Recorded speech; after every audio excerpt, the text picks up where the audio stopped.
علی بھائی اگلا سوال ہے، ہم چند دوست دبئی میں کام کرتے ہیں، اپنی حق حلال کی کمائی سے پاکستان میں ایک مسجد بنوانا چاہتے ہیں، لیکن مسئلہ یہ ہے کہ اس مسجد میں امامت اور دیکھ بھال کے لیے کس فرقے کا امام رکھا جائے جو فرقہ واریت سے بالا تر ہو کر قرآن و سنت کے مطابق وہاں کا نظام چلائے۔ ہم لوگ خود تو دبئی میں ہوتے ہیں، اس لیے سارا انتظام اسی امام صاحب کے سپرد کرنا مجبوری ہے۔ سر یہ کچھ جنت سے امپورٹ کرنا پڑے گا ایسا امام جسے فرشتوں کی صحبت ہو، جسے دیوبند، بریلی، اہل حدیث اور شیعہ کی ہوا نہ لگی ہو۔ دنیا میں تو آتے ہی ہوا لگ جاتی ہے، سیٹلائٹ سے کوئی ایلین آپ کو مل جائے، ویسے تو ایلین نہیں ہے، تو ایسا امام ہی رکھا جا سکتا ہے۔ ہمارے پاس تو ایسا کوئی امام نہیں ہے، اور شکر الحمدللہ کے سوال میں انہوں نے یہ نہیں کہا کہ آپ ہمیں کوئی امام پرووائڈ کریں۔ میرے بھائی ہم تو اس حق میں ہی نہیں ہیں کہ ہم مسلمانوں کی مساجد سے الگ ہو کے اپنی کو مسجد بنائیں۔ انہی کے پیچھے ہم نمازیں پڑھتے ہیں، انہی کو چندہ دیتے ہیں، اور انہی کی عوام کے سامنے اپنا مقدمہ رکھتے ہیں، اور وہ الحمدللہ قبول کر رہے ہیں۔ بہرحال ظاہر ہے اس کا کوئی سلوشن تو دینا ہے، تو میرے نزدیک تو سلوشن یہ ہے کہ پاکستان میں دو جماعتیں ایسی ہیں مذہبی جن کے حوالے اگر آپ مسجد کر دیں تو کم از کم یہ چیز ضرور ہوگی کہ ان کے اندر ٹالرنس دوسرے لوگوں کے لیے موجود ہوگی۔ باقیوں کو نماز پڑھنے سے وہ روکیں گے نہیں، ان کے طریقے پہ انہیں کرٹیسائز نہیں کریں گے۔ نمبر 1 جماعت اسلامی، اور نمبر 2 تنظیم اسلامی۔ یہ پہلی جماعت جو ہے مولانا مودودی رحمہ اللہ کی، اور دوسری ڈاکٹر اسرار صاحب رحمہ اللہ تعالیٰ کی۔ جماعت اسلامی تو شاید مسجد لینے کے لیے آمادہ ہو جائے، تنظیم اسلامی والے بڑی مشکل سے ہی آمادہ ہوتے ہیں، لیکن مسجدیں وہ لیتے ہیں۔ آپ راولپنڈی میں چلے جائیں، گلزار قائد میں بہت بڑی مسجد ہے، اور اس کے بعد انہوں نے ایک نوٹیفیکیشن لکھ کے لگایا ہوا ہے کہ یہاں پہ حرمین شریفین کی طرح تمام مکاتب فکر، یہ ہم لفظ بولتے ہیں نا مکتبہ فکر، مکتبہ تو کہتے ہیں بک شاپ کو، یہ لفظ ہوتا ہے مکتب فکر، مکتب تو وہ زیر لگ جائے گی وہ اضافت کی وجہ سے، مکتب فکر، اور اس کی جمع ہوگی مکاتب فکر۔ تو تمام مکاتب فکر کے مسلمانوں کو اپنے اپنے طریقے کے مطابق نماز پڑھنے کی عام اجازت ہے۔ سر ادھر عام نماز میں سینکڑوں لوگ ہوتے ہیں عام دنوں میں، بہت بڑی مسجد ہے وہ، اور ظاہر ہے وہ مین پاپولیٹڈ ایریا کے اندر ہے، پاس بازار بھی لگتے ہیں۔ اب اس کا انتظام تو ہے تنظیم اسلامی کے پاس، اور اکثر ان کا امام حنفی طریقے پہ نماز پڑھتا ہے۔ ویسے تنظیم اسلامی میں رفع الیدین سے نماز پڑھنے والے بھی بہت زیادہ لوگ ہیں، لیکن آپ اس مسجد میں انٹر ہو جائیں نا تو آپ کو تو پہلے سمجھ نہیں آئے گی کہ مسجد اہل حدیث کی ہے یا حنفیوں کی ہے۔ آپ اگر مغرب عشاء کی نماز پڑھیں تو آمین اتنی اونچی ہو رہی ہوگی کہ آپ کو لگے گا اہل حدیث کی مسجد ہے، اور اگر آپ امام کے پاس کھڑے ہوں گے تو وہ آپ کو آمین اونچا کہتا ہوا سنائی نہیں دے گا، نہ رفع الیدین کرتا ہوا، تو آپ کہیں گے یہ کیا ہو رہا ہے۔ تو یہاں تو آپ کسی دیوبند بریلی کی مسجد میں چلے جائیں اور آپ وہاں پہ چھوٹی سی بھی آمین کی آواز آپ کی نکل جائے تو وہ پھر آپ کو انشاءاللہ تعالی سلام پھیرتے ہی بتائیں گے کہ ان کو کیا مسئلہ ہوا اس آمین سے۔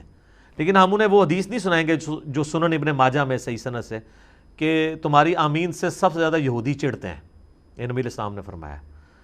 لیکن ہم ان کو یہ ضرور کہیں گے کہ اس حدیث کو پڑھ کے ہم تمہیں تو یہودی نہیں کہتے، لیکن کم از کم اپنا عمل یہودیوں والا نہ کرو، بچ جاؤ۔ تو وہاں پہ آپ کو یہ آزادی نظر آئے گی۔ شیعہ تو وہ بھی نماز پڑھ رہے ہیں وہاں جا کے، اپنی ٹکی رکھ کے پڑھ رہے ہیں، کوئی ان کو برا بھلا نہیں کہے گا۔ جماعت اسلامی کی بھی آپ جہلم میں چلے جائیں مسجد کے اندر، کئی بار میں گیا ہوں، ان کو پتہ ہے اس نے رفع الیدین سے نماز پڑھنی ہے۔ فجر کی نماز میں گیا ہوں، انہوں نے جہری نماز میں آگے کیا، آمین بھی اونچی کی، کسی کے ماتھے پہ بل تک نہیں ہے، تو ان میں ٹالرنس موجود ہے۔ تو میرا مشورہ یہ ہے کہ بجائے دیوبند بریلی یا شیعہ کے آپ جماعت اسلامی یا تنظیم اسلامی والوں کے حوالے مسجد کریں۔ ایٹ لیسٹ یہ ہے کہ وہ دوسروں کو ایگزسٹنس کا موقع دیں گے، اس کے سوا کوئی چارہ نہیں ہے۔ یا پھر سر آپ ایسے بندے تلاش کریں، اب آپ کو ہر گلی میں، ہر محلے میں اور ہر گاؤں شہر کے اندر ایسے لوگ مل جائیں گے جو ہماری ویڈیوز دیکھتے ہیں، اور کئی علماء میں بھی مل جائیں گے، لیکن ان کو اس طرح ڈر لگتا ہے پبلکلی ایکسپوز ہونے میں۔ آپ تھوڑی سی محنت کریں تو اگر آپ ان کو کانفیڈنس دیں کہ ہم تو ادھر اس طرح مذہبی آزادی چاہتے ہیں، تو آپ کو ایسے فرقہ واری سے پاک لوگ بھی مل جائیں گے۔ مسجد بنانے کی خواہش ظاہر ہے ہر مسلمان کے دل میں ہوتی ہے، غریب ہو یا امیر، زندگی میں کہیں بات ایک چھپی ہوتی ہے، جس طرح ایک مسلمان مرد کے دل میں ایک بات چھپی رہتی ہے نا پوری زندگی کے، میں انشاءاللہ داڑھی رکھ لینی ہے، رکھنی ضرور ہے، پاویں مرنے تو 1 سیکنڈ پہلے رکھا، ٹھیک ہے۔ تو اس طرح یہ بھی ایک خواہش چھپی ہوئی ہوتی ہے کہ میں ایک مسجد بنوانی ہے۔ اچھا لوگ سمجھتے ہیں مسجد بنوا لی، وہ بخاری مسلم میں حدیث ہے سیدنا عثمان سے کہ جس نے اللہ کا گھر بنایا اللہ تعالیٰ اس کے لیے جنت میں گھر بنائے گا.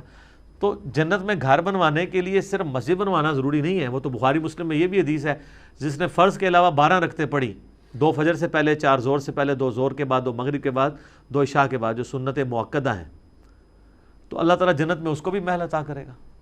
تو جنت کے محل حاصل کرنے کے کئی ایک طریقے ہیں. بہرحال اس کا احترام کرنا چاہیے. اور میں یہ مشورہ دوں گا کہ اگر آپ کے گاؤں میں یا علاقے میں آلریڈی پہلے بہت زیادہ مساجد موجود ہیں تو مہربانی کر کے وہاں مسجد اور نہ بنائیں، کیونکہ اس سے ڈویژن نہیں ہوتی ہے. ہاں البتہ اگر آپ چاہتے ہیں کہ یہاں پہ لوگوں میں ایسی فکر آ گئی ہے کہ لوگ چاہتے ہیں کہ فرقہ واریت سے ہم نکلیں، کوئی کامن پلیٹ فارم ملے، اس کے لیے آپ ایک مسجد بنانا چاہتے ہیں تو ضرور بنائیں. آپ بہتر یہ ہے کہ اگر آلریڈی کوئی مسجد ہے تو ان کو آپ ہیلپ آؤٹ کر دیں. علیحدہ بناتے وقت پھر آپ کو امام مسجد، اور پھر امام مسجد کا تو آپ صرف ایک پہلو ڈسکس کر رہے ہیں نا کہ وہ فرقہ واریت سے پاک ہو. ابھی دوسرا پہلو تو ہم نے ڈسکس نہیں کیا کہ وہ مسجد کا چندہ جو ہے مس یوز نہ کرے، مسجد کے نام کے اوپر چندہ بک بنا کے اپنی تجوریاں نہ بھرنی شروع کر دیں. جی آپ اسلام آباد میں ہمارے سٹی کے اندر آ جائیں، آپ ایک ایک مسجد کی آپ ہسٹری پوچھیں لوگوں سے.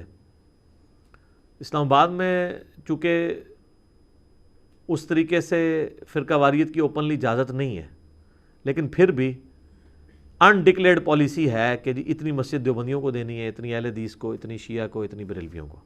سب سے زیادہ مسجدیں دیوبندیوں کی ہیں، اس کے بعد بریلویوں کی ہیں، اور اس کے بعد شیعہ اور اہل حدیث آلموسٹ برابر. ظاہر ہے وہ لاجیکل بھی ہے، ان کی تعداد بھی تھوڑی ہے، لیکن اس میں بھی پھر جھگڑے پڑتے ہیں. تو ابھی نقشہ نکلتا ہی ہے نا جیسے نئے سیکٹر کا، وہاں پہ ایک اینٹ بھی نہیں لگی ہوتی. 2 کلومیٹر بائی 2 کلومیٹر کے اس نقشے کے اندر 1 کلومیٹر کے 4 خانے بنے ہوتے ہیں. اس طریقے سے سیکٹر ہے نا اسلام آباد کا، 1 kilometre by 1 kilometre, 1 kilometre by 1 kilometre, اور پھر اس طرح 1 2 3 4 آپ کو ملے گا G10 1 2 3 4، اس طریقے سے F11 1 2 3 4.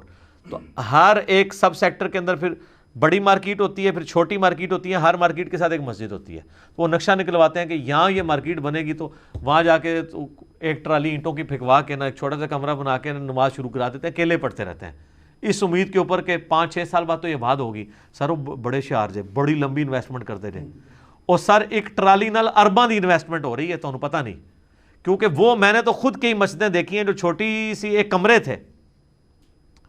G13 میں آپ چلے جائیں نا تو بہت بڑی مسجد ہے، مسجد حسین علیہ السلام. مجھے آج بھی یاد ہے 2007 میں جب میں نے نماز پڑھی تھی تو ایک کمرہ تھا. آج آپ جا کے وہ دیکھیں، آج 2020 سے 13 سال ہے نا، اور یہ 13 سال مسجد کو ابھی نہیں وہ بنی ہے، اس کو بنے ہوئے بھی 7-8 سال ہو گئے ہیں. یعنی آلموسٹ آپ سمجھ لیں 2007 میں نے نماز پڑھی تو 2012 میں جب پڑھی ہے نا، ٹرپل سٹوری جناب، پورے وہ آلموسٹ آدھے کنال کے اوپر مسجد بنی ہوئی ہے، اور نیچے مدرسہ بھی ہے حفظ کا، اور اوپر پورا نمازوں کا سلسلہ بھی چل رہا ہے. اور وہ بندہ ایک کمرے میں بیٹھا ہوتا تھا اس ٹائم، اور ایک پلاسٹک کا ٹینک رکھ کے اس کے ساتھ ٹوٹیاں جوڑ کے، ٹینکیاں بھی نہیں ہوتی نا، یقین کریں ہم نماز پڑھتے ہیں میں ترس آتا تھا کہ یار یہ مولانا صاحب کس طرح بیچارے ادھر یہ گزارا کر رہے ہیں. لیکن سر یہ تو آپ کی جو یونیورسٹیز کی جو انویسٹمنٹ ہے وہ تو اس کا مقابلہ نہیں کرتی. آپ 20 سال بھی کسی یونیورسٹی میں کوئی ڈگری لے کے نکلیں تو اتنا نہیں کما سکتے. 7-8 سال کی انویسٹمنٹ انہوں نے کی. آج جناب آپ جائیں تو کروڑ پتی ہیں وہ ماشاءاللہ، گاڑیاں ہیں، ٹھیک ہے، سارے معاملات ہیں، پوری رہائش کا سسٹم ہے، سب کچھ ہے. اللہ کے فضل ہے، اللہ کی بڑی مہربانی ہے، ٹھیک ہے. تو بڑی لمبی اس طرح آپ کئی مسجدوں میں جائیں تو آپ کو پتہ چلے گا کہ جی یہ مولانا صاحب یہاں آئے تھے تو سائیکل پہ آئے تھے، اب ہونڈا سیوک ساتھ ڈرائیور بھی رکھا ہوا ہے، اور تنخواہ آپ پوچھیں گے کہیں گے جی 20,000 ہے. 20,000 میں ڈرائیور پلس ہونڈا سیوک کے اندر پانی بھی نہیں کہنا چاہیے، اسلام آباد میں پانی تو بہت مہنگا ہے، ہوا ڈلتی ہے پیٹرول کی جگہ.